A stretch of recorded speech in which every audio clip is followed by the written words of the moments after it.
السلام علیکم. ہمارے چینل سے جڑنے کے لیے یوٹیوب پر پلیز اولیاء چینل کو سبسکرائب کریں اور ہماری ویڈیو کو لائک شیئر اینڈ کمنٹس کریں. اللہ حافظ. الحمدللہ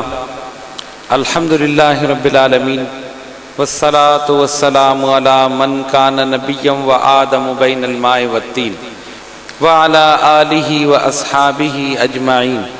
اما بعد فاعوذ باللہ من الشیطان الرجیم. بسم اللہ الرحمن الرحیم.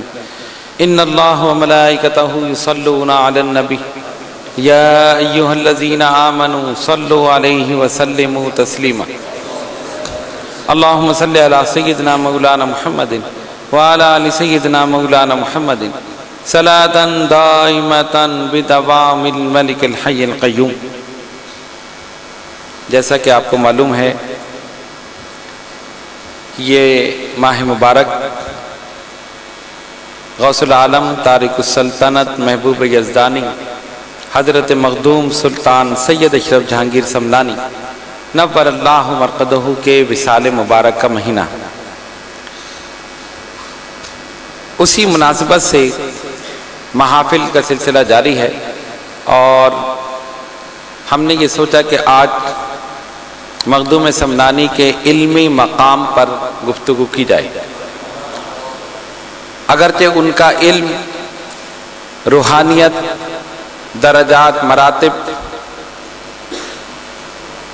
ان سب کا ایک نشست میں بیان کرنا ناممکن ہے. وقت مختصر ہے لیکن میں کوشش کروں گا کہ آپ کے علمی مقام پر روشنی ڈالی جائے. وما توفیقی الا باللہ العلی العظیم. سب سے پہلے یہ بات سمجھ لیجئے کہ جتنے بزرگان دین، اولیاء کاملین ہیں، ان سب نے سب سے پہلے علم شریعت حاصل کیا، اس کے بعد طریقت کی طرف گئے. آج کل جو لوگ بن کر خود ساختہ بن کر بیٹھ گئے، جن کا علم سے کوئی تعلق نہیں، حقیقت میں ان کا ان بزرگان دین سے بھی کوئی تعلق نہیں. حضرت غوث اعظم سے لے کر حضرت اشرف المشائخ تک جس بزرگ کی آپ ہسٹری اٹھا کر دیکھ لیجئے، سب سے پہلے کلام پاک ناظرہ پڑھا یا حفظ مکمل کیا، اس کے بعد علم شریعت، اس میں عبور حاصل کیا علوم و فنون میں، اس کے بعد طریقت کی طرف گئے. اور مخدوم سمنانی کی کیفیت تو یہ تھی کہ 7 سال کی عمر میں قرآن پاک 7 قرات سے حفظ کر لیا. 7 سال کی عمر کیا ہوتی، اتنی ذہانت اور فطانت تھی. 7 قرات 7 قرات کے ساتھ حفظ کر لیا، معمولی بات نہیں. اور 14 سال کی عمر ہوئی تو تمام علوم و فنون پر مکمل عبور حاصل کر لیا. علم حدیث، علم فقہ، علم تفسیر، اصول فقہ، منطق، فلسفہ، جتنے بھی علوم تھے ان سب کے جامع ہو گئے مخدوم سمنانی. ظاہری علوم پر مکمل عبور اور باطنی علوم کے حصول کا شوق. اور اسی لیے ایک بزرگ حضرت شیخ علاء الدولہ سمنانی رحمت اللہ علیہ، جو سمنان ہی میں تھے، ان کی خدمت میں آپ حاضر ہوتے تھے اور ان سے روحانی فیوز و برکات حاصل کرتے تھے. کہنے کا مقصد یہ ہے کہ آپ کی سیرت سے ہمیں ایک بات یہ ملتی ہے کہ ہم علم شریعت کو حاصل کریں، بغیر اس کے حاصل کیے طریقت کی طرف جانا ناممکن ہے. ہر چیز کا ایک ظاہر ہے، ایک باطن ہے. شریعت اسلام کا بھی ایک ظاہر ہے اور ایک باطن ہے. ظاہر شریعت ہے، باطن طریقت. نماز پڑھنا شریعت ہے، خشوع اور خضوع کے ساتھ پڑھنا طریقت. علم شریعت ہے، عمل طریقت ہے. راستہ شریعت ہے، چلنا طریقت. اسی طرح ان دونوں چیزوں کو لے کر ساتھ چلنا. تو حضرت مخدوم سمنانی نے پہلے ان تمام علوم پر مکمل عبور حاصل کیا، اس کے بعد طریقت کی طرف گئے. اور یہی وجہ ہے کہ آپ کے خلفاء میں اکثریت علماء کی. اب ظاہر ہے عالم جب بھی کسی کو مانتا ہے کہ اس سے بڑا کوئی ہو وہ اس کے ہاتھ پہ جب بھی بیعت کرے گا نا. اگر وہ کہے گا یہ میرے ہی جیسا ہے تو میں اس سے کیا حاصل کروں, میں اس سے کیا فائدہ حاصل کروں. اپنے سے بڑا سمجھے گا تب جھکے گا. مجھ سے زیادہ علم اس کے پاس ہے تب میں جا کے اس کے ہاتھ پہ بیعت کروں. اور مخدوم سمنانی نے اپنے علم کا لوہا اس وقت کے جید علماء سے منوایا. چنانچہ حضرت شیخ صفی الدین رضولوی رحمت اللہ علیہ اس زمانے کے جلیل القدر عالم دین, علوم و فنون کے جامع اور اصول فقہ کے ماہر. اب ظاہر ایک عالم ہے تو وہ کسی کے سامنے کیسے جھکے. اب وہ سوچتا ہے کہ مجھ سے زیادہ علم والا ہو تو میں اس کے پاس جاؤں. کسی کے ہاتھ پہ بیعت نہیں کی, علم حاصل کرتے رہے اور اس میں مکمل عبور حاصل کر لیا, اصول فقہ کے ماہر ہو گئے, کتابیں لکھی, لیکن بیعت نہیں کی. ایک دن رات کو سوئے, خواب میں دیکھا کہ ایک نورانی صورت بزرگ تشریف لائے اور فرما رہے ہیں صفی الدین, ان کے ہاتھ میں ایک کتاب تھی فقہ کی, تم نے بہت سے سفید کو سیاہ کر دیا. اشارہ یہ تھا, اب کتاب لکھتے ہیں نا ظاہر سیاہی کالی ہوتی ہے اور کاغذ سفید ہوتا ہے, تو جب لکھتے ہیں تو سفید کو سیاہ کرنا پڑتا. اور ان کا اشارہ زومانے تھا, اب تک تم نے سفید کو سیاہ کر لیا, اب وقت آ گیا ہے کہ سیاہ کو سفید کرو. وہ اشارہ دل کی طرف تھا. اب انہوں نے خواب میں ہی پوچھا وہ کیسے. فرمایا جب اللہ تبارک و تعالی کسی بندے کو اپنے قرب کے اسرار رموز ان سے آگاہ کرنا چاہتا ہے تو حضرت خضر علیہ السلام کو یہ حکم فرماتا ہے کہ اس بندے کی ہدایت فلاں ولی کی طرف کر دی جائے, یعنی اس بندے کو فلاں ولی کی طرف رجوع کر دیا جائے. ظاہر ہے جب یہ اس کی طرف رجوع ہوگا ہدایت ملے گی, قربتا ہو جائے. یہ خواب انہوں نے دیکھ لیا, اب بے چین ہے, بے قرار. اسی دوران حضرت مخدوم سمنانی وہاں تشریف لے آئے اور ان کو پتہ چلا کہ ایک سید زادے آئے ہیں, جو بھی جاتا ہے وہ ان کا گرویدہ ہو جاتا ہے, ان کی زبان میں اثر ہے, ان کی نگاہ میں اثر ہے, جو آپ کی شہرت تھی. حضرت شیخ صفی الدین رضولوی رحمت اللہ علیہ چلے گئے. جیسے ہی مخدوم پاک کے پاس پہنچے تو وہی جملہ جو خواب میں ان بزرگ نے فرمایا تھا, مخدوم پاک نے وہی جملہ فرمایا. انہوں نے فرمایا تھا صفی الدین, جب اللہ تعالیٰ کسی بندے کو اپنے قرب کے اسرار اور رموز سے آگاہ کرنا چاہتا ہے تو حضرت خضر علیہ السلام کو حکم دیتا ہے کہ اس بندے کو فلاں ولی کی طرف بھیج دیا جائے یا رجوع کر دیا جائے. تو جیسے ہی یہ پہنچے, سلام کیا, دست بوسی کی, مخدوم پاک نے فرمایا صفی الدین جب اللہ تعالیٰ اپنے کسی بندے کو اپنے قرب کے اس اسرار و رموز سے آگاہ کرنا چاہتا ہے تو حضرت خضر علیہ السلام کو حکم دیتا ہے کہ کسی ولی کی طرف بھیج دیا جائے. وہی الفاظ کان میں گونجے اور قدموں پر سر رکھ دیا. اب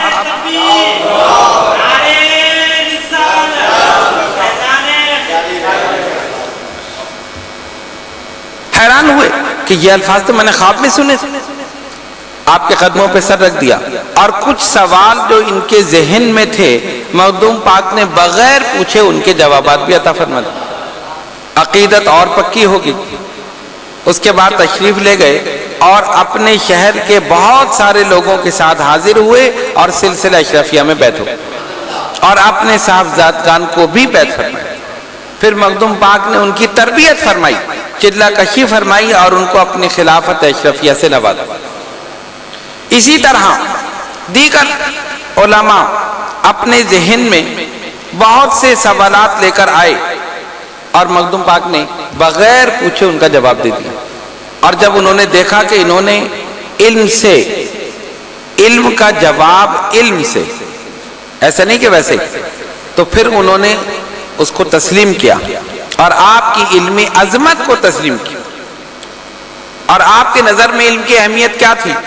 ایک مرتبہ جہاز میں سفر کر رہے ہیں، آپ کے صاحبزادے حضرت عبدالرزاق نور العین آپ کے ساتھ، ایک مولانا صاحب بھی اسی جہاز میں سفر کر رہے تھے. ان کو علم حساب میں بڑی مہارت تھی، کیلکولیشن میں. اس میں حضرت عبدالرزاق نور العین نے اجازت لی کہ حضور اجازت ہو تو میں ان سے یہ علم حساب سیکھ لوں. فرمایا سیکھ لو. مولانا جو تھے وہ تجارت کرتے تھے، ایک شہر سے مال لے کر دوسرے شہر، وہاں سے لے کر تیسرے شہر، بیچ میں جو نفع ہوتا تھا وہ رکھ لیتے. تجارت کا طریقہ یہی ہے، اصول ہے. تو وہ مال لے کر دوسرے ملک جا رہے تھے.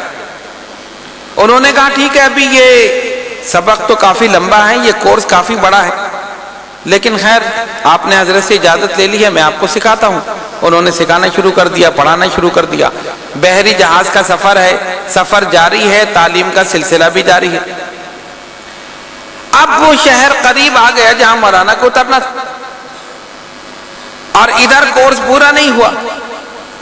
حضرت عبدالرزاق نور العین نے عرض کی کہ اگر آپ تھوڑی سی زحمت فرمائیں تو میرا یہ مکمل ہو جائے. کہ بھائی مکمل کیسے ہو، میرا تو مقام قریب آ رہا ہے. جس شہر میں مجھے یہ مال بیچنا ہے وہ تو اب قریب آنے والا ہے. مخدوم سمنانی کی کانوں تک بات پہنچی.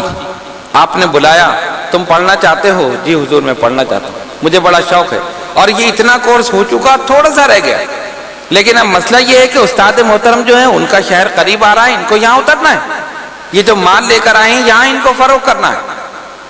آپ نے فرمایا ٹھیک ہے، مولانا کو بلاؤ. اب آپ دیکھیے علم کی اہمیت مخدوم سمنانی کی نظر میں.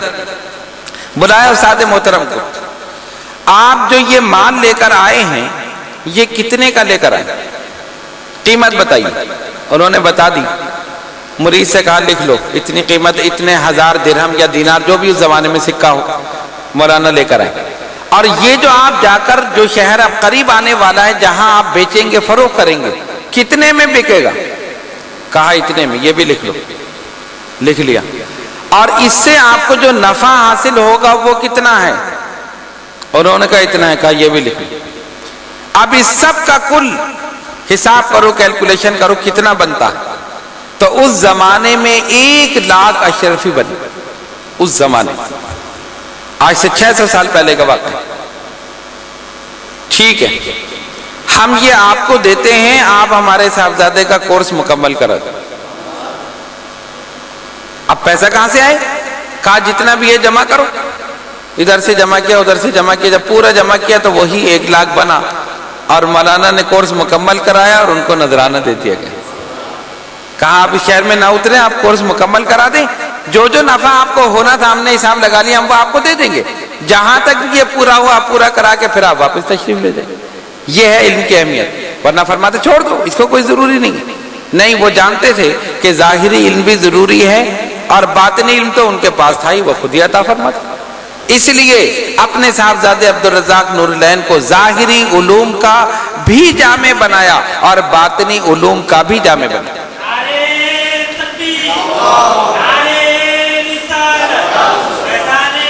اور جب مخدوم پاک وضو فرماتے تھے، مٹی کا لوٹا ہوتا ہے نا، جو پانی بچتا تھا، مریدین میں کوئی نہ کوئی وضو کراتا تھا، تو جو پانی بچتا تھا حضرت عبدالرزاق نور العین کھڑے ہو کر قبلے کی جانب منہ کر کے وہ پی جاتے. مخدوم سمنانی کے وضو کا بچا ہوا پانی قبلے کی جانب منہ کر کے کھڑے ہو کے پی جاتے. میرے پیر کا وضو کا بچا ہوا پانی. اور یہ عمل انہوں نے 20 سال کیا. 20 سال کسی کو نہیں پتا، لیکن مخدوم تو جانتے تھے کہ یہ ایسا کرتے ہیں، حالانکہ خاموشی سے کرتے تھے. آپ وضو کر کے چلے جاتے نماز کے لیے یا وظیفے کے لیے، یہ بعد میں کھڑے ہو کے خاموشی سے پی لیتے. ایک دن مخدوم پاک نے فرمایا سنو، میرے فرزند عبدالرزاق نور العین نے 20 سال اس فقیر کے وضو کا بچا ہوا پانی پیا ہے، اس کے آثار اس کی اولاد میں قیامت تک جاری رہیں گے، اور بلکہ میں نے دعا کی ہے کہ وہ جاری بھی رہیں گے، ان میں اضافہ بھی ہوتا رہے گا، کمی نہیں آئے گی. یہ مخدوم پاک کی بشارت ہے، تحدیث نعمت کے طور پر میں نے بیان کر دی. عرض کرنے کا مقصد یہ تھا کہ جو لوگ علم کی نفی کرتے ہیں وہ غلط ہے. شریعت ہے پہلے، اس کے بعد طریقت. اگر کسی کو دیکھو، حضرت قطب ربانی ابو مخدوم شاہ سید محمد طاہر اشرف اشرفی الجیلانی رحمۃ اللہ علیہ فرماتے ہیں، کوئی ہوا پہ اڑتا ہوا نظر آئے، کوئی پانی پر چلتا ہوا نظر آئے، اگر شریعت کے خلاف ہے تو شیطان ہے. اس کی شبدہ بازی دیکھ کر مت سمجھنا کہ کوئی بہت بڑا بزرگ ہے. پہلے دیکھو کہ یہ نماز پڑھتا ہے یا نہیں، پہلے دیکھو کہ اس کا عمل کیا ہے. اگر عمل شریعت کے خلاف ہے تو پھر وہ شیطان ہے، پھر ہم اس کو نہیں مانتے. مخدوم پاک نے ایک مرتبہ فرمایا، اللہ کا دوست جاہل نہیں ہوتا. اللہ کا دوست جاہل نہیں ہوتا. اب اکثر لوگ کہتے ہیں نا، خاص طور پہ علماء، بعض علماء، ارے یہ پیر تو سارے جاہل ہوتے، یہ تو کچھ نہیں جانتے. ایسا نہیں ہے. جز کا اطلاق کل پر نہیں ہوتا، استثناء کرنا چاہیے. سب کو ایک لکڑی ہاتھ دینا یہ کوئی عقل مندی نہیں ہے. ارے یہ سارے کے سارے ایسے ہوتے. حضرت سائیں توکل شاہ رحمت اللہ علیہ، ایک مولوی صاحب حدیث پڑھا رہے ہیں، وہ ایک مجذوب بزرگ تھے، آگے بیٹھ گئے. انہوں نے کہا قال قال رسول اللہ صلی اللہ علیہ وسلم. انہوں نے کہا وہ ایک دم رک گئے، یہ کون آگے بیچ میں مجھے ٹوکنے والا. جب حدیث پڑھاتے ہیں نا قال قال رسول اللہ صلی اللہ علیہ وسلم، یعنی راوی نے کہا کہ حضور علیہ الصلوۃ والسلام نے یہ فرمایا، اسی لیے 2 دفعہ قال آتا. پھر انہوں نے شروع کیا قال قال رسول اللہ صلی اللہ علیہ وسلم. ابھی آگے کی عبارت نہیں پڑھی تھی. انہوں نے کہا پھر روک دیا. پھر انہوں نے دیکھا غصے میں، تیسری مرتبہ پڑھا، پھر انہوں نے روک دیا. تو غصہ بھی کیا مسئلہ ہے کہ آپ کیوں بیچ میں مجھے پریشان کر رہے ہیں. اب ان کا جواب سنو. وہ تھے اللہ کے ولی، یہ تھے صاحب قال جو پڑھا رہے تھے، وہ تھے صاحب حال. انہوں نے جب کہا نا کہ حضور علیہ الصلوۃ والسلام نے یہ فرمایا، ابھی اگلی عبارت نہیں پڑھی تھی، انہوں نے ہوں کر کے روک دیا. تو جب انہوں نے کہا بار بار آپ مجھے کیوں روک رہے ہیں، تو انہوں نے فرمایا کہ بھئی میں حدیث پڑھ رہا ہوں کہ حضور نے یہ فرمایا. کہ میں تیرے پڑھنے کو دیکھوں یا حضور کے چہرے کو دیکھوں؟ تو جب یہ کہتا ہے کہ قال قال رسول اللہ صلی اللہ علیہ وسلم، حضور فرماتے میں نے کہا ہی نہیں، میں تو حضور کے چہرے کو دیکھ رہا ہوں. تو نیچے دیکھ رہا ہے، میں حضور کے چہرے کو دیکھ رہا ہوں صلی اللہ علیہ وسلم. تو یہ تو صاحب حال لوگ ہیں. تو اسی لیے مخدوم پاک نے فرمایا اللہ کا ولی جاہل نہیں ہوتا. اچھا ایک جملہ ہے اور اسی میں سب کچھ ہے. ایک جملے میں اللہ کے ولی کی شان یہی ہے کہ ہم وہ بات 2 گھنٹے کی تقریر میں نہیں کہہ سکیں جو وہ 2 جملے میں کہتے. جملہ کیا ہے؟ اللہ کا ولی جاہل نہیں ہوتا. یہ جملہ ہے نا. اب اس کے معنی سنو. معنی بظاہر تو یہ ہے کہ اللہ کا جو دوست ہے ولی جاہل نہیں ہوتا. ایک معنی یہ ہے کہ جاہل کبھی خدا کا دوست نہیں بن سکتا. جاہل کبھی خدا کا دوست نہیں بن سکتا. جو دوست ہوگا عالم ہوگا. جاہل کبھی خدا کا دوست نہیں بن سکتا. ایک معنی. دوسرے معنی یہ ہے کہ علم کی عظمت یہ ہے کہ وہ انسان کو خدا کا دوست بنا دیتا. تیسرا معنی یہ ہے کہ اگر اللہ کا دوست بننا چاہتے ہو تو علم حاصل کرو، تب تم اس مقام پر پہنچو. چوتھا معنی یہ ہے کہ علم کی شان یہ ہے، علم کی شان یہ ہے کہ انسان کے اندر اتنا شعور پیدا کر دے کہ وہ اللہ کی ذات کو پہچان لے اور سمجھ لے. ایک جملے میں کتنے معنی بیان فرما دیے مخدوم پاک نے. اللہ کا دوست جاہل نہیں. اور یہ بتانا چاہتے ہیں کہ جو بھی ولی ہے اس کو اپنی طرح جاہل نہ سمجھو. اگر اس نے ظاہری علم حاصل نہیں کیا تو باطنی علم اس کے اندر موجود ہے. ایسے علوم جو بالکل سری ہیں، مخفی ہیں، پوشیدہ ہیں، وہ اس کے سینے میں محفوظ. جو ہم ظاہر کو دیکھ کر ہم پہچانتے ہیں نا کہ یہ ظاہری علم ہے، یہ ہے، وہ ہے، لیکن اللہ کا ولی دل کی کیفیت کو جانتا ہے جس کا تعلق باطن سے ہے، ظاہر سے نہیں. ان ظاہری علوم کے علاوہ بھی سری علوم ہیں. اسی لیے حضرت ابو ہریرہ رضی اللہ تعالیٰ عنہ نے فرمایا تھا کہ مجھے نبی پاک علیہ الصلوۃ والسلام سے 2 علم ملے. 2. ایک علم کے متعلق حضور نے فرمایا اسے لوگوں میں تقسیم کر دو، بتا دو، پہنچا دو، ان کو سکھا دو. اور دوسرے علم کے لیے فرمایا کہ اگر یہ علم میں لوگوں کو بتا دوں تو میرا یہ حلق کاٹ دیا جائے، یا مجھے ختم کر دیا، منع کیا گیا نہیں بتاؤ۔ اسی لیے مفسرین نے لکھا کہ جس علم کے متعلق سرکار نے فرمایا لوگوں کو بتا دو، وہ علم شریعت بتانا ضروری، شریعت کے احکام، مسائل، نماز، روزہ، حج، زکوٰۃ، صدقات، خیرات کس طرح کرنا ہے، کیسے عمل کرنا ہے، یہ بتانا ضروری ہے۔ علم ظاہر ہے، علم شریعت، اور وہ علوم جن کو بتانے سے منع کیا گیا، اور حضرت ابو ہریرہ رضی اللہ تعالیٰ عنہ نے فرمایا کہ اگر میں بتا دوں میرا حلق کاٹ دیا جائے، وہ یہی باطنی علوم جو سینہ بسینہ منتقل ہوتے ہیں۔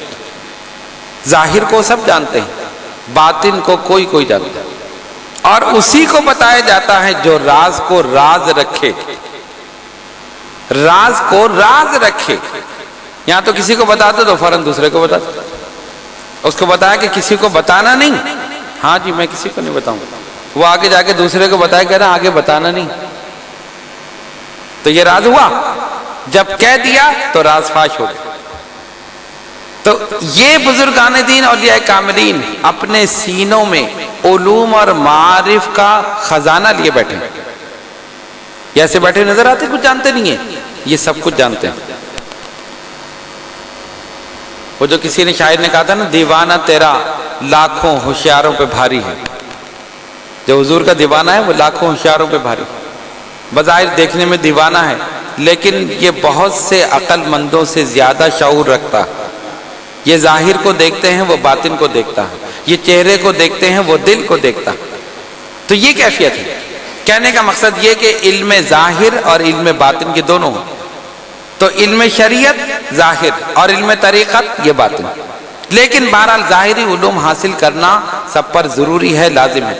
بلکہ اتنا علم، اب آپ کہیں گے ہم سب عالم نہیں بن سکتے، ہم سب کیسے جائیں، کیا کریں، پھر کاروبار چھوڑ دیں۔ شریعت کا اتنا علم ہر مسلمان مرد عورت پر، عاقل بالغ جو ہے اس پر لازم ہے، اتنا علم حاصل کرنا ضروری ہے کہ جس سے وہ اپنی نماز، روزہ اور احکامات کو صحیح طریقے سے انجام دے سکے، سب پر لازم۔ اور جو نہیں کرے گا وہ گناہ گار ہو۔ آپ سیکھیے، کوشش کیجیے، اور سیکھنے میں عمر کی کوئی قید نہیں۔ جس عمر میں ہے آپ قرآن پڑھنا سیکھیے، مسائل سیکھیے، نماز کے مسائل، روزے کے مسائل، طہارت اور پاکیزگی کے مسائل۔ جب یہ مسائل نہیں ہوں گے تو ہم اپنے دین پر عمل کیسے کریں؟ اسی لیے مخدوم سمنانی کے جتنے مریدین تھے، بلکہ آپ کی کیفیت یہ تھی کہ جب آپ نے اپنی خانقاہ قائم فرمائی اس وقت بھی اور اس سے پہلے بھی جہاں جہاں تشریف لے گئے ہر جگہ آپ ایک تربیت نشست کا اہتمام فرماتے، جس میں سب لوگ آتے تھے، سب آتے تھے، اور اس میں یہ سارے مسائل آپ بیان فرماتے تھے، اور جیسا مجمع ہوتا تھا ویسا خطاب ہوتا تھا۔ اگر جہلاء ہیں تو ان کو ان کی حیثیت سے سمجھا دیا، اور اگر علماء ہیں تو ان کی زبان میں سمجھا دیا، اور اگر ان دونوں میں سے کوئی نہیں، کفار ہیں، تو اپنی روحانیت اور کرامات سے سمجھا دیا، اسلام کی حقانیت کو ثابت کر دیا۔ تو اس لیے کہنے کا مقصد یہ ہے کہ ہم حضرت مخدوم سمنانی کے ماننے والے ہیں، تو اس لیے ہمیں چاہیے کہ ہم علم حاصل کریں، پڑھیں۔ اس میں اچھا علم حاصل کرنے میں ضروری نہیں کہ آپ کسی مدرسے میں داخلہ لیں۔ آپ کہیں میری اتنی عمر ہو گئی میں کیسے مدرسے میں داخلہ لوں، یا میں کام کرتا ہوں میں کیسے؟ آپ دینی کتابیں پڑھیں، دینی رسائل پڑھیں، جس سے علم حاصل ہو، اور اپنے وقت کو غلط کاموں کے بجائے مطالعے میں صرف کیجیے، دین حاصل کرنے میں صرف کیجیے، علماء کی صحبت اختیار کیجیے، خانقاہ میں آ کر یہاں کی صحبت اختیار کیجیے، تب علم حاصل ہو۔ نہ کالج سے نہ اسکول کے در سے پیدا، شاعر نے کہا تھا نہ کالج سے نہ اسکول کے در سے پیدا، دین ہوتا ہے بزرگوں کی نظر سے پیدا۔ صحبت میں بیٹھ جاؤ، دین پیدا ہو جائے گا، ظاہر اور باطن کی تطہیر ہو جائے گی، پاکیزگی ہو جائے گی۔ تو حضرت مخدوم سمنانی نے نہ صرف خود علم حاصل کیا، 14 سال کی عمر میں تمام علوم حاصل کر لی، اس کے بعد علم طریقت کی طرف، اور اس کے اندر درجات و مراتب حاصل کرتے کرتے کرتے مقام غوثیت پر پہنچ۔ اور ایک بزرگ فرماتے ہیں کہ میں طواف کر رہا تھا، تو میں طواف کرتے کرتے میں نے ایک آدمی کو دیکھا کہ تیزی کے ساتھ جاتا ہے، ادھر سے ادھر نکل جاتا ہے، ادھر سے ادھر نکل جاتا ہے۔ طواف میں رش ہوتا ہے نا، مطلب ایک دم نکلنا جو ہے وہ مشکل ہوتا ہے کہ سب کے سب بیت اللہ کے گرد جیسے چکر لگا رہے ہیں۔ اب جب رش ہو تو آپ ظاہر آہستہ آہستہ چلیں گے۔ تو کہتے ہیں میں نے ایک آدمی کو دیکھا کہ آگے گیا تو بیچ میں سے لوگوں کے نکل گیا، آگے چلا گیا، ارے یہ کیسے نکل گیا؟ ادھر سے دیکھا تو چکر لگا کے ادھر آیا تو پھر نکل کہ میں نے سوچا کہ یہ تو کوئی اور ہی چیز ہے، یہ عام آدمی نہیں ہے۔ فرماتے کہ میں نے جب میرے قریب آیا تو میں نے ہاتھ پکڑ لیا، میں نے کہا بتائیے غوث زمانہ کون ہے؟ ہر زمانے کا غوث ہوتا ہے نا، غوث زمانہ کون ہے؟ کہا میں ہی ہوں۔ وہ کہتے ہیں غوث کا جسم بہت لطیف ہوتا ہے، بہت ہی نرم ہوتا ہے، اور لوگوں کے بیچ میں سے بھی نکل جاتا ہے، پتہ ہی نہیں چلتا۔ ان کا آپ کے بعد انہوں نے ایک صاحب کا نام بتایا کہ میرے بعد یہ ہوں گے، ان کے بعد سید اشرف جہانگیر سمنانی ہوں۔ فرماتا ہے مجھے بھی پتہ چل گیا کہ یہ غوثیت کے مرتبے پر پہنچے۔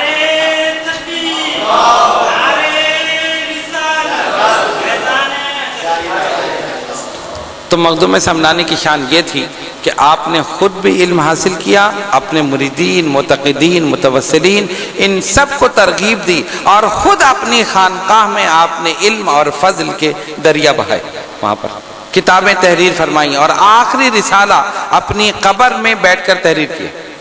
3 دن پہلے اپنی قبر مبارک تیار کرائی مخدوم پاک نے، اور اس میں بیٹھ کر رسالہ قبریہ لکھا عربی زبان میں، جس میں اپنے مسلک اور اپنے عقیدے کی وضاحت فرمائی۔ یہ میرا عقیدہ ہے اور یہ میرا مسلک ہے۔ امام ابو حنیفہ کے میں مقلد ہوں، عربی میں پورا وہ رسالہ موجود ہے۔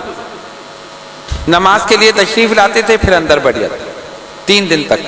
اسی طرح دیگر کتب آپ نے تحریر فرمائی لوگوں کی اصلاح کے لیے، ان کے اخلاق و اعمال، افعال و کردار ان کو درست کرنے کے لیے، یعنی تحریر کے ذریعے بھی، تقریر کے ذریعے، دونوں ذریعوں کو آپ نے استعمال کیا، اور اسلام کی حقانیت کو ثابت کیا، اور شرق سے غرب تک اسلام کے جھنڈے گاڑ دیے۔ جس جگہ گئے، جس مقام پر گئے، اگر کافر ہوا تو اسے مسلمان کر دیا، اور مسلمان ہوا تو صراط مستقیم پر گامزن کر دیا۔ نبی پاک علیہ الصلوۃ والسلام نے فرمایا عد عالمن، عالم بن جاؤ، نہیں بن سکتے او متعلمن، یا طالب علم بن جاؤ، یہ نہیں بن سکتے او مستمعن، یا ان کے سننے والے بن جاؤ، یہ نہیں بن سکتے او محبن، یا ان سے محبت کرنے والے بن جاؤ۔ کتنی چیزیں بیان کی؟ 4۔ عالم، پہلے یہ کہ عالم بن جاؤ۔ اب سرکار جانتے تھے سارے تو عالم بنیں گے نہیں، کسی کو کاروبار کرنا ہوگا، کسی کو گاڑی چلانی ہوگی، کسی کو کچھ کرنا ہوگا، تو فرمایا او متعلمن، طالب علم بن جاؤ۔ اب طالب علم بھی بہت سے نہیں بن سکتے، او مستمعن، تو ان کے سننے والے بن جاؤ، یعنی جہاں علم کی باتیں ہوں وہاں بیٹھ جاؤ، سنو گے تمہیں فائدہ ہو۔ اب 2 میں تو آپ لوگ شامل ہیں ہی ہیں، مستمعن اس میں آپ شامل ہیں نا، آپ سننے والے ہیں۔ اور چوتھی چیز کیا بتائی؟ او محبن، یعنی اگر مستمعن میں بھی نہیں آ سکتے تو محبن، ان سے محبت کرنے والے بن جاؤ۔ ولا تکن للخامس، لیکن 5ویں نہیں بننا ورنہ ہلاک ہو جاؤ گے۔ 5واں کون ہوگا؟ وہی ہوگا جو مخالفت کرے، وہی ہوگا نا جو ان سے علماء سے دشمنی رکھے گا، نفرت رکھے گا، اہل علم سے، اہل طریقت سے۔ تو خدا کا شکر ہے کہ 5ویں میں ہم میں سے کوئی بھی نہیں۔ آپ 2 میں شامل ہو گئے، مستمعن میں اور محبن میں۔ محبن میں شامل ہیں یعنی محبت کرنے والے ہیں نا، تو آپ 2 میں شامل ہو۔ نبی پاک علیہ الصلوۃ والسلام نے بھی علم کے حصول پر زور دیا، اور سرکار نے فرمایا جب طالب علم علم کی طلب میں نکلتا ہے فَهُوَ فِي سَبِيلِ اللَّهِ، وہ اللہ کے راستے میں ہے، حَتَّى يَرْجِعَ، یہاں تک کہ وہ لوٹے۔ جو بھی اللہ کے راستے میں نکلا، من خرج فی طلب العلم فی سبیل اللہ، جو اللہ کے راستے میں نکلا علم کے حصول میں، جو علم کے حصول میں نکلا وہ اللہ کے راستے میں، جو علم کے حصول میں نکلا وہ اللہ کے راستے میں ہے، یہاں تک کہ واپس لوٹے۔ بات سمجھ میں آ گئی؟ اور ایک اور حدیث میں جس کا مفہوم یہ ہے کہ جب یہ علم حاصل کرنے والا، خاص طور پہ دین کا علم حاصل کرنے والا، یہ طالب علم جب نکلتے ہیں تو فرشتے ان کی راہوں میں اپنے پر بچھا دیتے ہیں۔ یہ ہے ان کا مقام۔ کہنے کا مقصد یہ ہے کہ حضرت مخدوم سلطان سید اشرف جہانگیر سمنانی رحمۃ اللہ علیہ نے اپنے عمل سے یہ ثابت کیا کہ پہلے شریعت ہے اس کے بعد طریقت، اور یہی طریقہ تمام بزرگان دین اولیاء کاملین کا۔ ہمارے پاس ایک کسوٹی ہے، اب آپ دیکھیں نا، جب خالص چیز ملتی تھی تو کوئی پریشانی نہیں تھی، اصلی گھی ملتا تھا نا، جاؤ بازار سے لے آؤ، پیسے دیے لے آؤ۔